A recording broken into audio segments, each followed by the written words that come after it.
ძალიან იშვიათია ესეთი როლი ქართულ კინოში, ესეთი მძიმე სცენებით და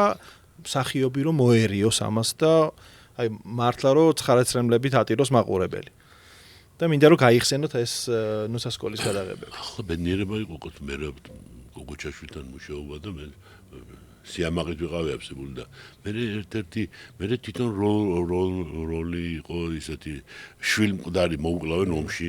შვილს ერთადერთ შვილს და ეს არის იმის კუბოსთან мама პარალიჩმა დაარტყა ყვამოქცეულია და დატირის ამ შვილს უსუსური კაცი რომელიც ძაღლივით ცხოვრობდა და ყველას ყბენდა ირგვლივ არჩა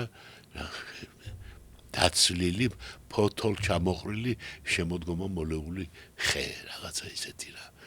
კი და ეს გარდასახვა იყო აი სასწაული, იმიტომ რომ ფილმის დასაწყისში ეს პერსონაჟი არის აი ჯანხონით სავსე ადამიანი, აი მისი რომ ეშინიათ აი ის რომ ერთი რომ გამოივლის და უკვე რომ შიშს არსემს ყველას და ბოლოში იყო დაპატარავებული, გატეხილი ადამიანი. რა მწყდება გული იცი, რატო დაიკარგე ეს ფილმი რაღაცა არჩას ან რაღაცა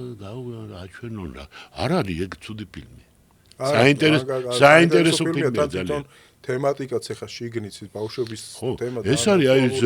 გონებაში ზღუდულ ბავშვთა სკოლა რაღაცა იქ მე ხედრიონია ყაზეთის თემა ხო ეს ალე სავსეა და თვითონ ბატონო მერაბმაც უნდა იაქტიუროს სხვანაირად არ გამოდის ეხა